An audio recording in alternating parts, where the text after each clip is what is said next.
Keko goyo mine moko e chiro makibuye.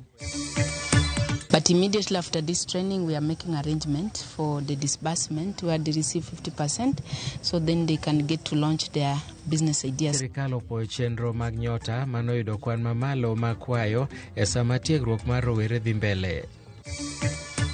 To iyude e bathaora ka wenge ne omukoko, itege ni ogadoko, wiyogo bonje mawiye ni okuot moko chalba. Jopuonj mag NAT bade Marongo dwaro ni mondo bila otim nonro e wi tho ma japuonj manoyud ringre e dho aora kuja.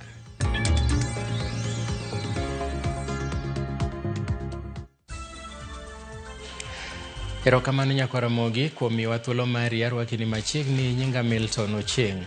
Maromo bilion 1.4 kende e pesa hola miholo kendo iduoko kod jo Kenya e dwe ka dwe, kata odoko ni agulu mar Hustler Fund to yudoga pesa maromo bilion 14 kowuok e migawo mar omenda.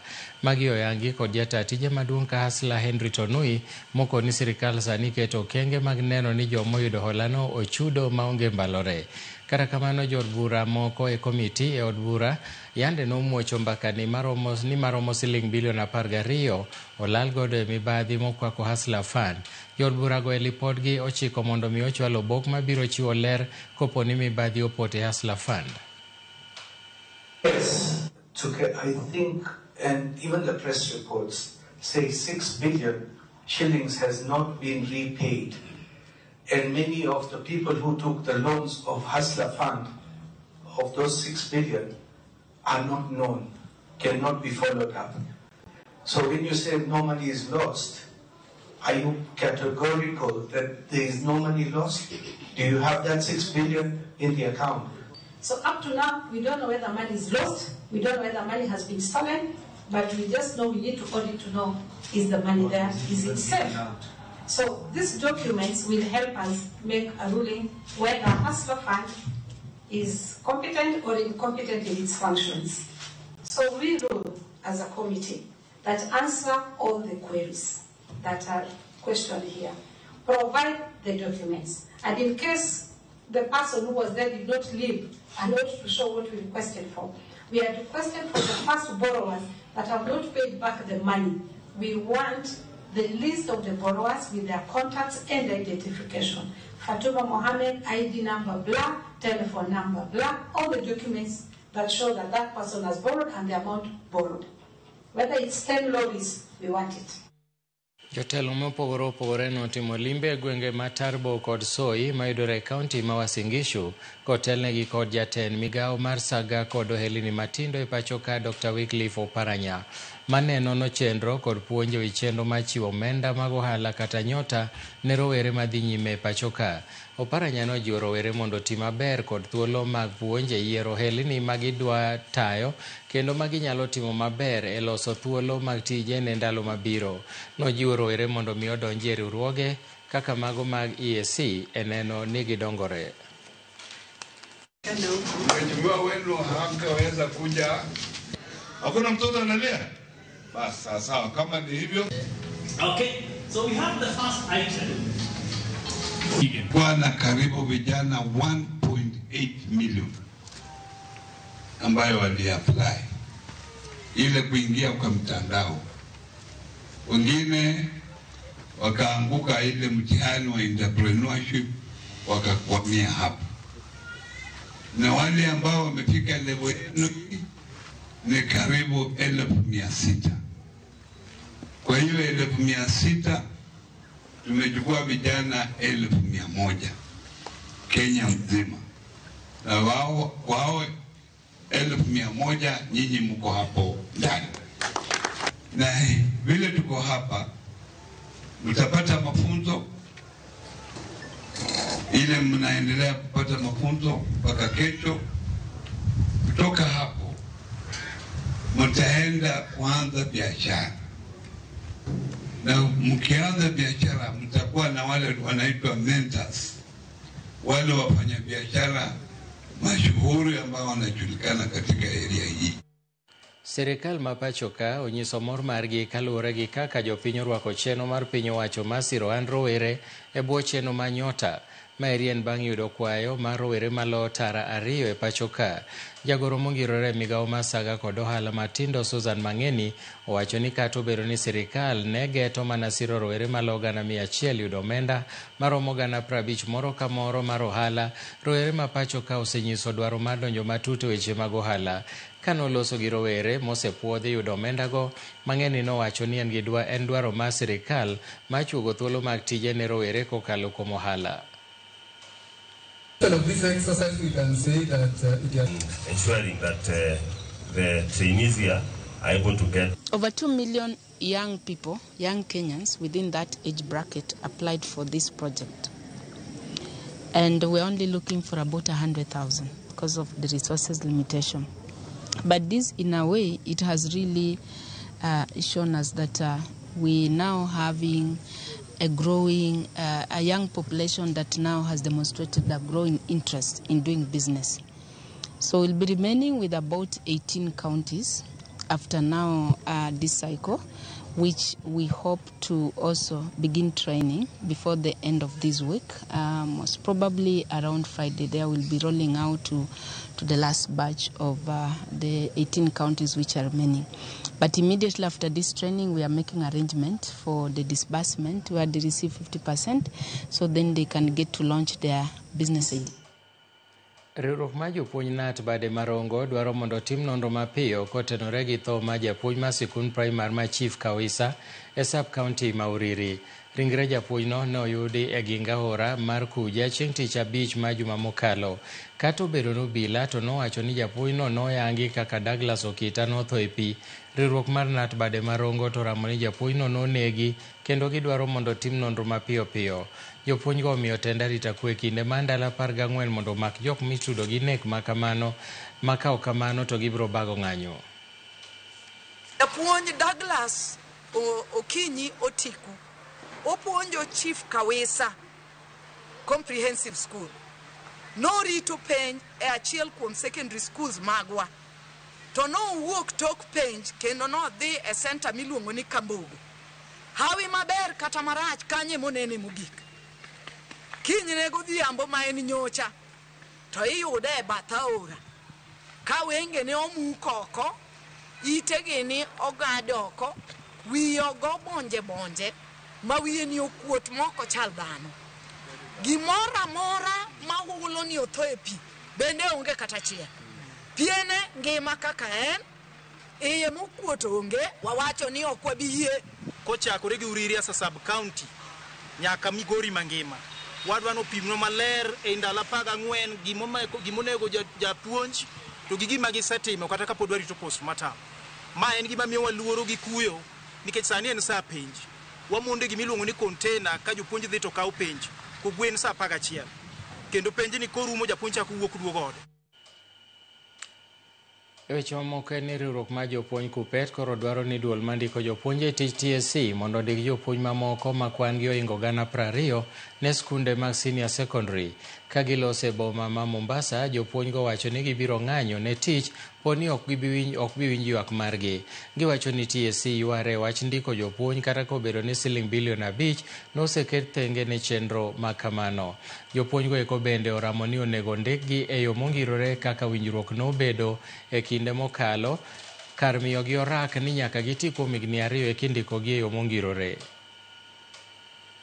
Very clear that the contract for the internship is supposed to run for only one year. Those are 12 months. But we don't know where these particular figures of 2 years are coming from the president.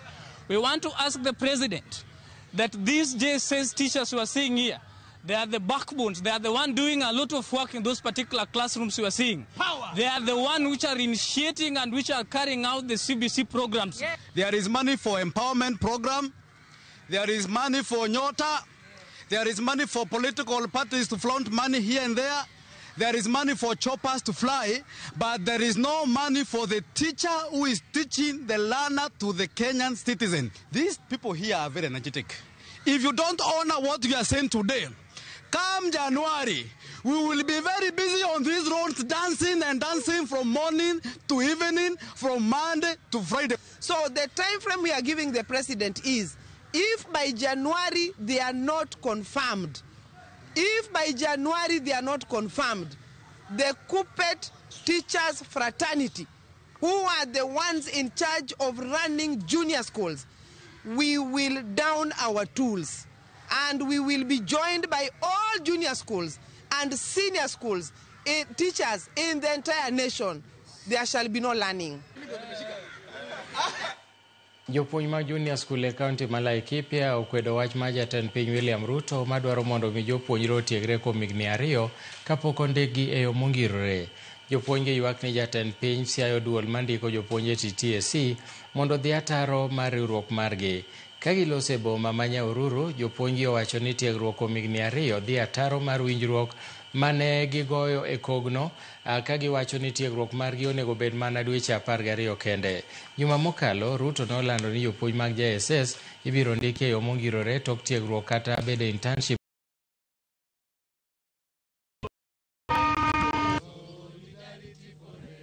Lakini hii ya kusema ati intern waendelee for 24 months, hiyo sisi kama chama ya Kuppet Laikipia tumekataa. Kwa sababu there is a difference between cheap labor and the intern program that we know. Hii maneno ya intern kwa sisi, it is like you are having cheap labor. Hawa interns wanahitaji only 5 billion to be confirmed on permanent and pensionable term. Sisi we are demanding this government to postpone politics for 5 days only to confirm these JSS teachers on permanent and pensionable terms. At this moment, we are receiving 17,000. 17,000 is a big joke for a teacher who went through education, who went through a degree, who went through all qualifications to acquire and attain a TSC number. My request is to the government. Kindly, we are here to appeal to you. Allow the supplementary committee to go ahead and advocate money or release the money for the confirmation of intern teachers. Mnataka watu wapate watoto lini? Even with the amount paid, 17,000, you cannot even afford to have a family. 17 cannot start a family. We are saying, Mogul viva! Mogul viva! Interns viva! 17,000 is an insult and it is a joke to us. Confirm us to permanent and pensionable basis. Nothing short, nothing less. Bang' higni 10 mar geno, sirikal koro keto ayanga chenro mar yaro osiptal mar Moi Teaching and Referral e boma ma Eldoret e kaunti ma Uasin Gishu. Osiptalno ma bende biro bedo makende e pacho ka, kendo e pinje mag Afrika duto ibiro ger e bwo higa 1 kod dweche 8. Elizabeth Ajode nigi ler mathoth. Kane oloso e nyasi mar sidho ayanga chenrono, jatend migao mar thieth e pacho ka Aden Duale owacho ni osiptandno ma ibiro ger kendo chungi kod jolweny biro bedo osiptal makende e piny Afrika. We are here for the groundbreaking ceremony that will make the beginning of one of the most transformative healthcare investment in our country. A 200-bed multi-speciality hospital, which is designed to serve the people of Kenya and beyond. Moi Teaching and Referral Hospital, in the current state, small as it is, this is the referral hospital that has been able to support over 24 counties in the western part of our republic.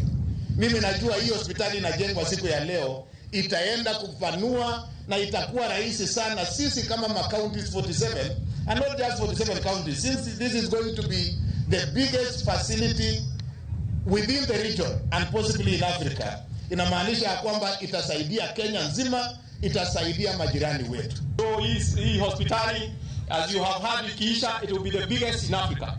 4,000 beds. Tunaanza na 2,000, it will be done.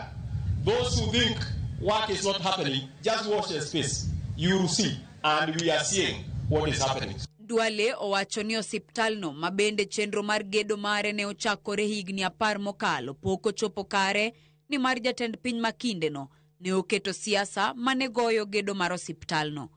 Hii project inaanza 2015, lakini imekaa miaka 10 kwa sababu kulikuwa na jamaa ambayo waliamini hiyo hospitali haifai hapa Uasin Gishu. They politicized and they used it. Duale omedo ni chik mane ogol kod jatend piny William Ruto ne Kemri mar neno ni yedhe otere kuonde thieth duto ma e pacho ka ochopo kare. Anybody accessing primary health care, level 2, level 3, level 4, enda utibiwe, uende nyumbani na usilipe chochote. Na ukiambiwa hata ulipe co-payment, vile rais juzi akisema akiwa Kitui, wewe sema pesa yangu imelipiwa na rais kupitia bunge na budget ya Kenya. We have been given 13 billion to cater for that. Bende owacho ni chiko yene gitimo siasa maonge ng'at mabiro tame timo chenro mage. Kwa vile sisi ni wafanyikazi wa serikali, kuanzia mimi mpaka chairman na CEO na PS, usiku na mjana mtuulize maswali kuhusu SHA. Elizabeth Ajode, Ramogi TV. Kamati mar od bura mar Senate wi thieth owacho ni ok gimor gi nok ma jothieth kod laktache osiptande mag piny owacho e pacho ka gino moserocho chenro mag thieth e thurka. Jakom mar kamati no Jackson Mandago mane loso e kar thieth maduong' mar Rufaa ma Kakamega owacho ni gibiro bago romo gi duol mayango osach jotij sirikal SRC maneno ni ondike tich kwan momedore mag jothieth e pacho ka mangima. Wachne no nosir kod Boniface Mabuko ma en jalup jakomno manowacho bende ni nitie dwaro mar bero okumba mar thieth mar SHA to moloyo ni jotuo mohewore. Facility. We have noted also the issue of staffing. Generally, across all health facilities in the country, we have a problem of shortage of health workers. And that is why I say, and as a committee we are saying, we want to have a conversation with the unions, with SRC and Public Service Commission to see what are we going to do to make sure that this shortage is addressed. Because we have trained health workers. Our problem is sufficient resources to employ them on permanent and pensionable basis. And also just one request to SHA management way from Nairobi is one, they need to look at the issue of the policy for SHA, because we have some areas like emergencies and critical ill patients who are already on the ward. We've had a very bad encounter in the hospital where a patient is supposed to be wheeled from the ward to, to the office of the SHA where registration is being done. Jodak Masori kamoting'o rowere, jonyuol kode kaachiel gi kwere noyudo fuong'ruok bang' tend migawo mar arita kotelnegi gi jagoro mongirore Dr. Raymond Omolo chwalo negi kepo mag opande. Riwruok mar Kenya Youth Transition Initiative komakore kod migawo mar arita nokelo yot ne jodak makono ma osebedo kakale pek mar yudo opande. Maheo ji 300 nondikore mar yudo opande ka ruoth ma gweng'no bende notiyo gi thuolono mar kelo ne rowere manosendikore ne opande to pok nokawo opandegi. Jogo manoyudo opandego bende nomi thuolo mandikore kaka jogo ombulu, chenro manotagi jokanyo mag duol matimo yiero pacho ka IBC. Chenro makama ogo tach e gwenge makaluo mar kelo yot e yudo opande kaachiel gi ndikruok kaka jogo ombulu e kinde ma IBC dhi nyime gi ndiko jogo ombulu manyien e pacho ka.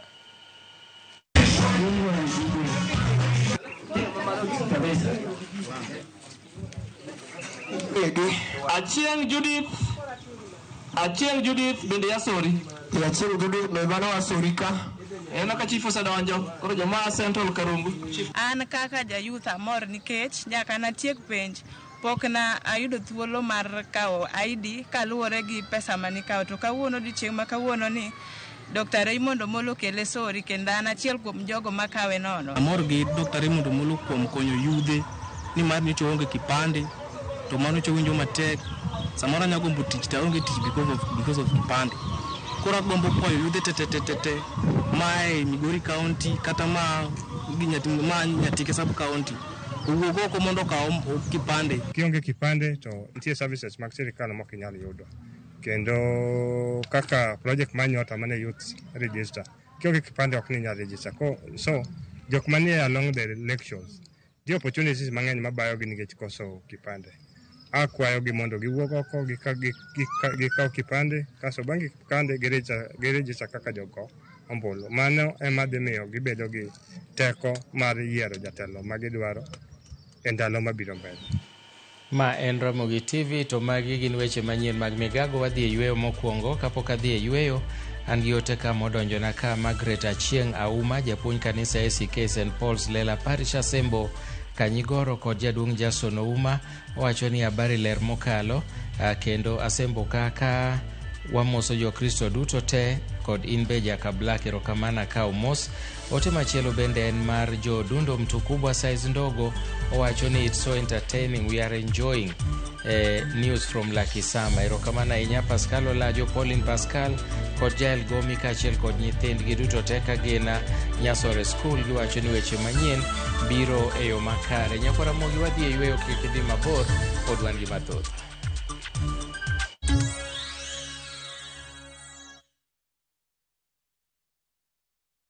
Na to kori winjo kika winj kucha koluonga ni Mbabas nikech koro uneno kama ni pesa moro matin. View sasa ndio nyumbani kwa the best local dramas. Nataka ripoti ya Hansi pamoja na mkewe. Comedy za kuvunja mbavu.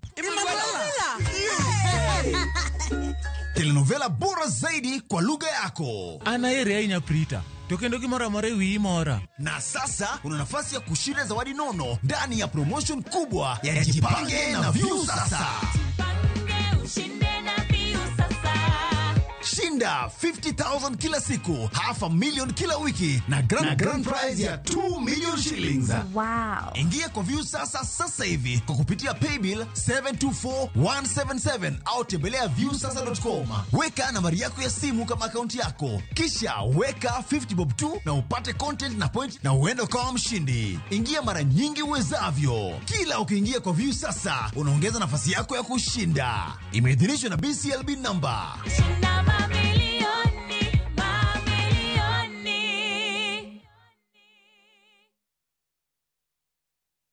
The euphoria around town is crazy. Koro kwa kila mtu.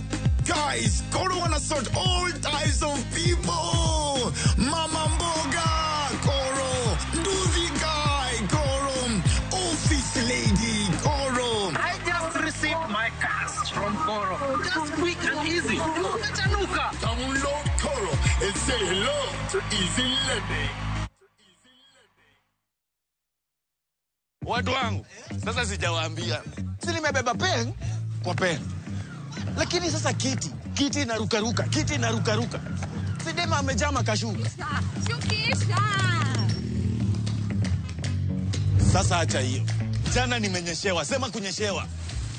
Hey! Mimi nakwambia kama si jaketi yangu kufura kama balloon, mimi ningeenda. Hapana. Shida si bike. Shida ni oil ya bike. Shikilia hii. Hey, Johnny! Kaenda!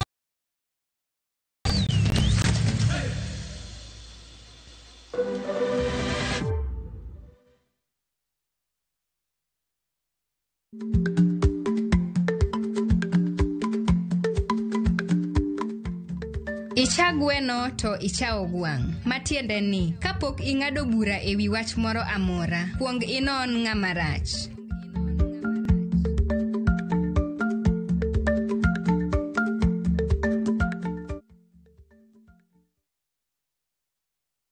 This festive season, find your joy at the tip of Africa, where mountains meet the sea and every sunset feels like a painting. Because the true beauty isn't just seen, it's felt in the laughter, the wine and the rhythm of Cape Town. From just $1,800 per person sharing, enjoy 5 magical nights exploring Table Mountains, Cape Points and the heartbeat of South Africa. Travel to a place that moves you. Few travel, moments that matter, memories that last.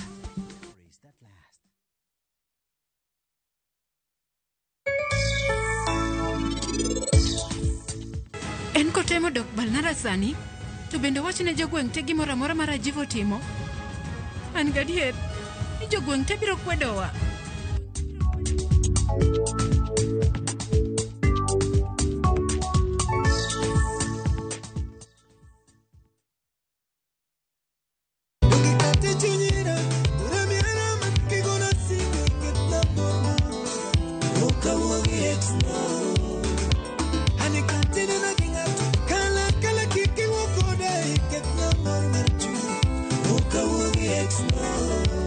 Mondo mi yud thuma mar Exna kaka skiza tune mare di star 860 star 418 hash. Ramogi TV e audio thumbe duto.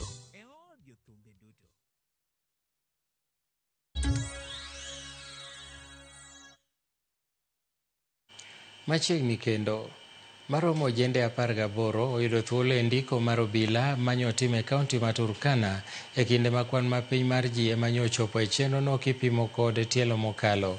Koloso e alap mamoi, komanda mar obila e sub-kaunti ma Imbo ma Turkana Peter Wahome olero ni ojende mathoth ne orem bedo kod rang'iny madwarore e kepo mag obila, kata kamano moko kuom mago mane orem chopo to nyiso chuny mong'awore bang' rem yudo thuolo ma kepo.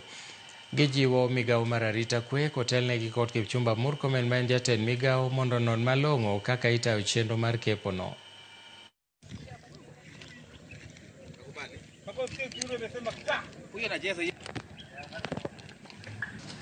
Among the selected one, we have four females and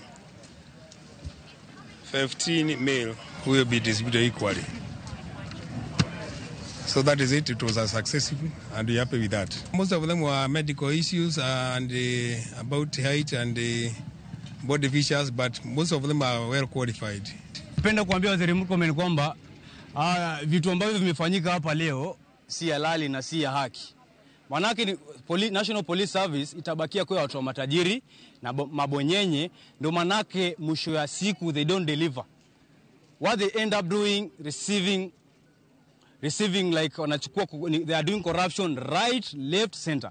Kindly, mulisema kwamba recruitment itakuwa free and fair. Hiyo free and fairness iko wapi kwa si maskini?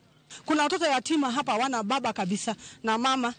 Wenye hata hawana watoto, heri mimi hata nimebaki kwa watoto wangu. Kuna watu hawana wazazi wote wawili, wanawake wametoka na makatasi kama wanalia. Wewe uko wapi kama wewe ndio unasimamia mambo ya recruitment iko hapa?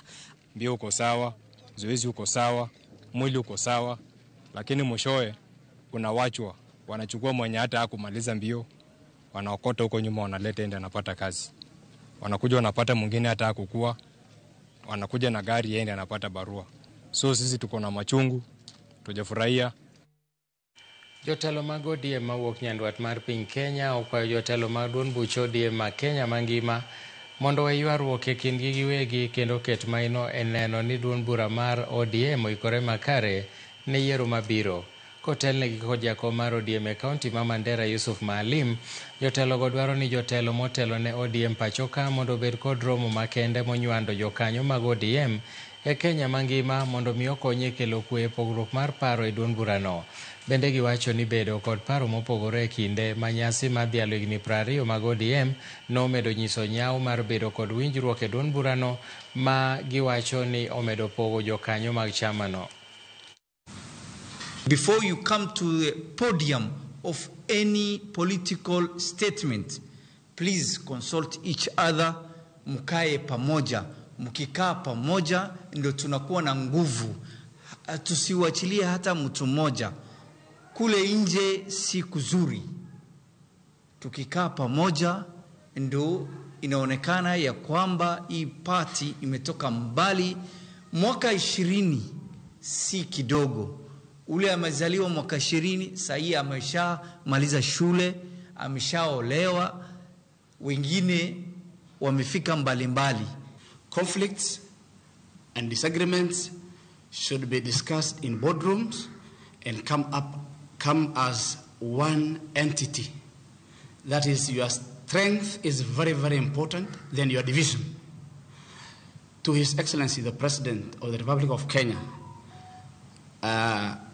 William Samoei Ruto, please give us time as a party to heal from the loss of our party leader so that we can embrace unity among ourselves and come and support you in full glare of the cameras and in full glare of the country. Josiasa maketo serikal tesre ochope kar chung'o bura ma Magarini machiwo sir ne duond bura mar Wiper Patriotic Front e kinde ma gitimo ikruok mar kampen ne Stanley Kenga Karisa ma bende olap dhoge ndogne komod bura ma kono ma irien tok timo limbe margi e gwenge ma Malindi. Jotelogo oting'o jatend duond bura mar Wiper Kalonzo Musyoka, jagoro maduong' mar duond bura mar Shakil Abdalla, Eugene Wamalo mar DAPK, Cleopas Malala mar DCP, kaachiel kod jaod bura ma Kirinyaga Jane Njeri e kind mamoko. Ka giloso, jotelogo ne olero ni gin gi geno mar yombo yiero matin-no mabiro timore e gwenge ma Malava kod Magarini ka gikwayo jopiny mondo migi sir e yiero ma kamano kod yiero maduong' ma 2027. Sherehe, karibu sana, nimekuona kwa umbali. Kutoka mlima Kenya Mbeere wamesema 27 wanatupa ndugu yetu kule Karish kama firstborn wetu wa United Opposition. Tumekuja leo hapa Kilifi County Magarini kuwaomba mtupe secondborn wetu ndugu Kenga Stanley hapa.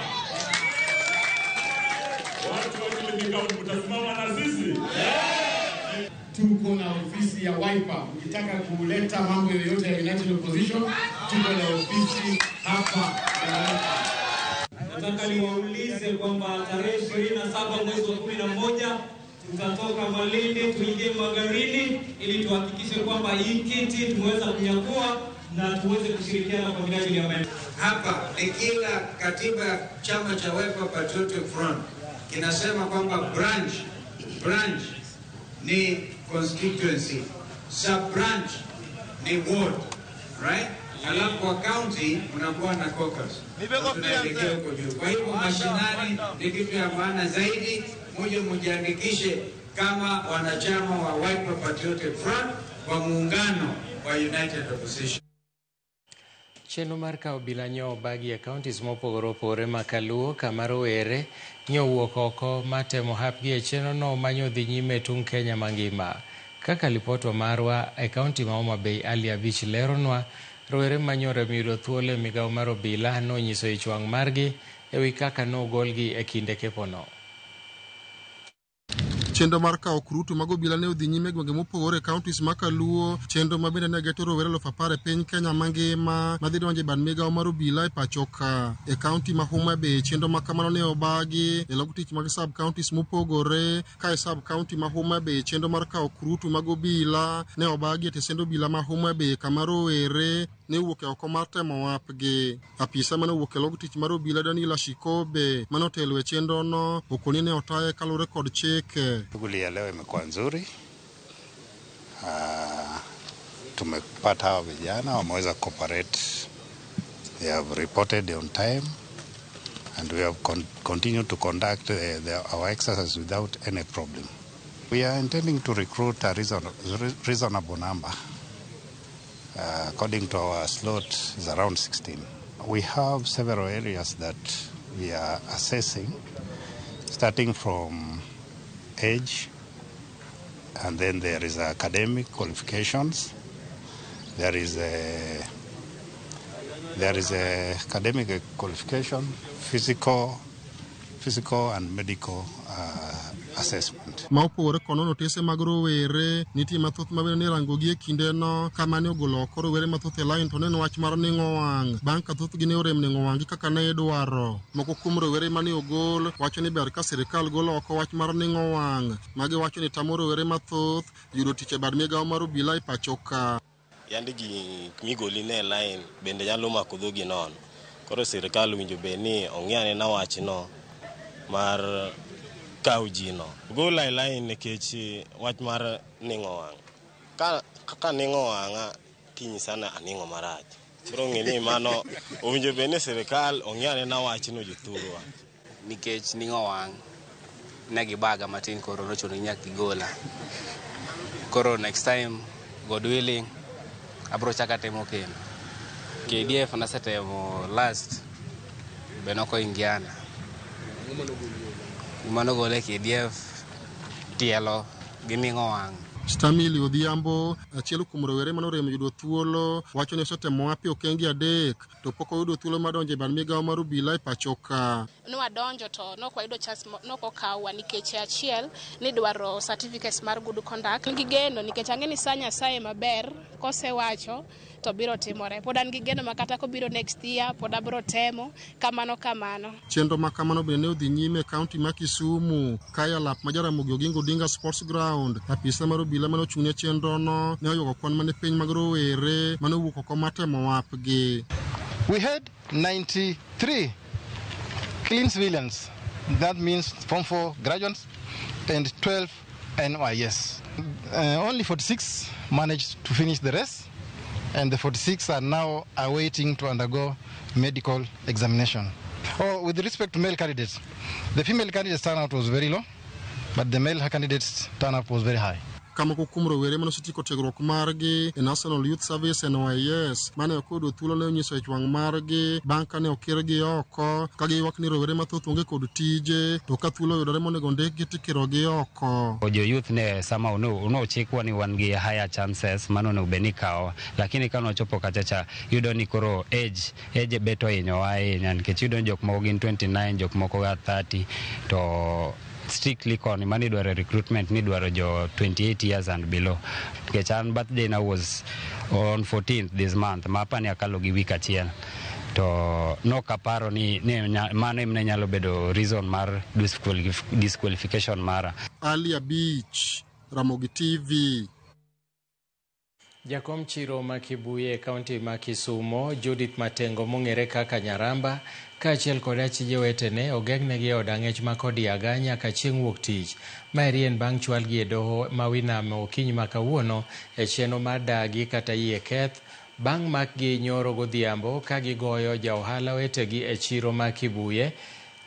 Maliekore bende ni nokelgi ywaruok mar siasa. Judith Matengo kata Nyaramba kaachiel kod achich wadgi manyinge Mario Nakinyi Otieno kata kamano nodagi keth makamano ka koro ochwalgi e od ang'ech ma Kodiaga. Okil margi Oguso Gilbert nokwayo doho mondo wegi kod rambun kwayo mokil momako burano kaachiel gokinde mawuok e riwruok mar okinde mar mine FIDA ne odagi yie kwayo makamano.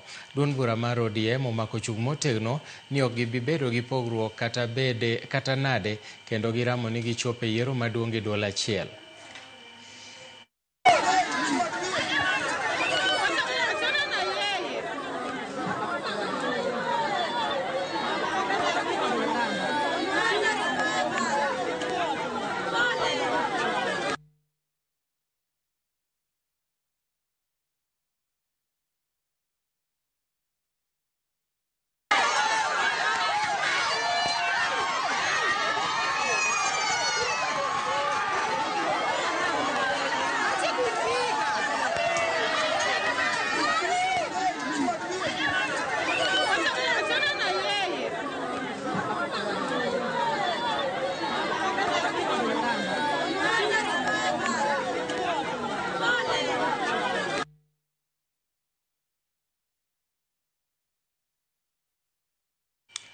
Lipot mayango chal manjore mageto tudruok mag oganda kata organized crimes e Afrika oyango ni Afrika ma ugwe e motelo kod kit njore moting'o mago mag kuo mag oganda, kuo mag lweny kaachiel gi mago mag omenda.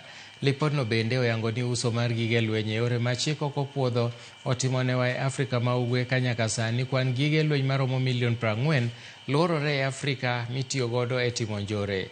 Jafwambo marwa Cynthia Onyango miyowa chal ma lipot manjore e Afrika. Report makende motim kod riwruoge mopogore opogore moting'o mano mar Institute for Security Studies, Interpol, Global Initiative Against Transnational Organized Crime kod riwruog pinje mong'ere kaka European Union oketo e lela chal mar njore e Afrika matimore kokalo e tudruok mag oganda mong'ere kaka Africa Organized Crime Index 2025, lipot ma oketo Afrika ma ugwe opara manyime kaka kama njore mag tudruok ogo e tach. Lipodni bende onyiso tudruok mag pinje mag Afrika nyayo njore ahinya to mago mag kuo mag dhano, yedhe mamero ji kod gige lweny. Lipodni lero ni kuom apar, Afrika ni kod kwan mar njore maromo 5.34 ka kwan ni uting'o chiro mar jonjore maromo kwan 5.11 kod jogo matimo njorego e kwan maromo 5.58. E chiro mar njore e Afrika ma ugwe otelo nyime kod njore mageto ohand kuo dhano e 7.94, kuo mar gige lweny 7.89, rwako ganda mawuok e pinje moko e piny moro ataro mar chik mong'ere kaka human smuggling e 7.67, kuo mar omenda 6.78 kod njore mamoko moting'o kuo mwandu mag lowo. E kit njore mar rwako dhano e piny moro ataro mar chik kata human smuggling, pinje motelo e kit njore makamagi oting'o pinje kaka Libya, Sudan, Eritrea, Chad, Djibouti, Kenya, Niger, Somalia, Tunisia, Algeria, Ethiopia kaachiel kod Morocco. Lipodno bende oyango ni jogo matimo njore makamagi otelnegi kod grube mag njore mag mong'ere kaka mafia, riwruok mag grube njore kata criminal networks, jogo matiyo sirikal mikelo kod nyalo mar sirikal, jogo mawuok e pinje maoko kod joket mwandu giwegi. Ka e chiro mar njore e Afrika, moko kuom ohala ma bechgi ni malo ting'o ohand uso dhano, ohand rwako dhano e piny moro ataro mar chik, kuo kokalo e bwogo ng'ato, ohand gige lweny, ohand mwandu mabandia, mwandu mag lowo, yedhe mamero ji e kin mwandu mamoko. Magi timore e kinde maboma ma Nairobi kod Afrika ma ugwe. Lipodni oyango kaka moko kuom gwenge ma otelo e njore mag kit riwruok mag oganda ka alwora mar piny Kenya onenore manyayo kuo mag dhano, ohand yedhe mamero ji, njore mag mbui kaachiel kod pesa. Riwruok mar pinje mangima United Nations olero ni e kinde ni gige lweny ma kwan giromo milion 40 imedo ke e Afrika, mwandu ma jonjore oyudo ataro mar chik. Kaluwore kod lipodni, telo marach, mibadhi, lweny e pinje Afrika kod nyamar mbui en moko kuom gigo makelo yot e nyayo njore makamagi. Cynthia Onyango, Ramogi TV, Nairobi.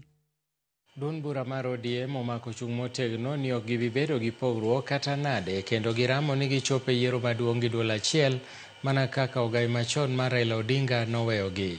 Maeri en ler manochiw gi jakom mar ODM Mikael Gladys Wanga kolieko ni yiero maduong' mabiro mar ODM biro bedo gi mbi. Jafwambo marwa Eric Owenga ni kod ler mathoth. Bang' nenore kama apaka motegno goyo duond bura mar ODM ahinya to tok lal mar ogai margi machon migosi Raila Odinga, jakom mar duond burano Mikael Gladys Wanga nokoko mar chiwo ler ewi duond burano. Thoth johera mag ODM osebedo ka chunygi penjore kaka ODM biro dhach tok nenore kama moko kuom jotelo mag duond burano wechegi pogore. Kwa ajili ya taifa nzima kwamba sisi kama chama cha chungwa tuko imara, tuko pamoja, tunasimama kama viongozi ndio tujenge chama chetu. Ingawaje saa zingine tunaweza kuwa na kutofautiana kwa maoni, hiyo isionyeshe ya kwamba ODM inasambaratika. Na wale ambao wanasema ya kwamba ODM itasambaratika, tunawaambia mtangoja sana. Wanga olero ni kaka duond bura mar ODM onge gima biro baro gi diere kendo gin kod geno ni biro bedo kod mbi mapek mondo ne yiero maduong' ma higa 2017. Adwa kwau kanitie samane wadware ni mondo ODM onenre ka gima en chama mantie en sani. Kanitie samane wadware ni mondo wamiya gwambo wanyalego bedo nere kanyocha en dhano en sani. Jakom mar ODM Wanga notelo jotelo mag ODM Nairobi e sero ombulu ni jachung' mar kom ward ma Kariobangi North migosi Michael Ouma Majua malaro komno gi otiko mar ODM. Thursday, Wednesday tujitokeze kwa fujo. Mheshimiwa Wanga ametuambia kuwa unaangalia tu OD nimevaa t-shirt ya orange ya ODM.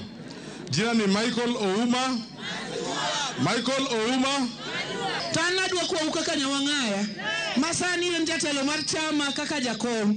Adwa kuwa ugimos, adwa kuwa ugimuolo, adwa kuwa uging'uono. Inyalo bedo kata ni ngi wach go usni, lakini mondo wami agwambo heshima, mondo wanesni chama pod nigi teko, mondo wagol nyier midhi nyier wago kura e chama mar ODM. Kom mar Kariobangi North no oyo jochung bura kamoting'o nyaka mar DCP kaachiel gi UDA. Seche mane ODM ogoyo kambi skul primary ma Kariobangi North, duond bura mar Kenya Patriotic Party bende ne dhi nyime gi kisera mare e alwora ma Darfur. Abiro Darfur area ka, abiro miyo vijande gi wamama tank nikech nitie problem ma pi Darfur area ka, so negibiro ba ging'isa problem magi ba already ase solve problem magi achiel, asekelo negi pi maler and all the time. ODM ramo nigi biro dhi nyime gi bede sirikal mar broad base kendo onge ng'iyo chien. Tuko kwa broad base government, hapo ndio baba alituacha na kutuacha. Nataka mweke kama mimi ni broad base, tuone hapa. Ni broad base. Sasa wengine wale mawaziri wetu wale kwa broad base wasikuwe na wasiwasi, wafanye kazi, waandike vijana wa chama, waandike wa mama wa chama. What we want to see is us doing what the right thing Baba would have wished us to do. So even as I finalize, we must remember, while we are in broad-based, watoto watu waende polisi. While we are in broad-based, wapate kazi zingine. That is what Baba wanted. That was why he gave 5 ministers wakae huko. Sine ukweli? Kata kamano, duond bura mar ODM okone jod bura mar UDA mondo kik donjre kod weche mag yiero madundogi kendo jopiny omi thuolo mar yiero jotelo magidwaro giwegi. Eric Owenga, Ramogi TV, Nairobi. Ramogi erokamano nyako Ramogi en thuolo mar kawo yweyo mar ariyo, an gi ote adek kende. Frederick Rakula wacho ni nyathiwa en wach malich ahinya, telo mar Kibuyeno miyono gimotimono en gima gwen kuro. Mano kaiti wacho kendo kanyo ni Ramogi TV ma jakom Gideon Ochuka wuot ka bondo mar boda youth. Aneno news ka bondo ka kendo aneno mana ka koro kijende mano dhi temo hapgi e yor yudo tich mar obila ywak. Wachako kawo yweyo matin kaito waduogo ka watieko.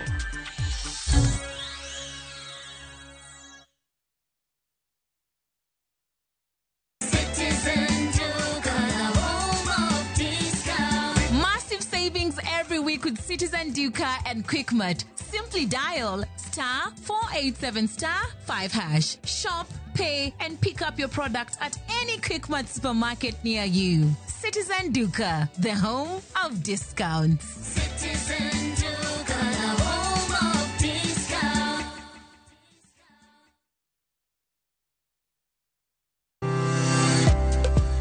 Riuriko dwa e penj laktar. Tich adek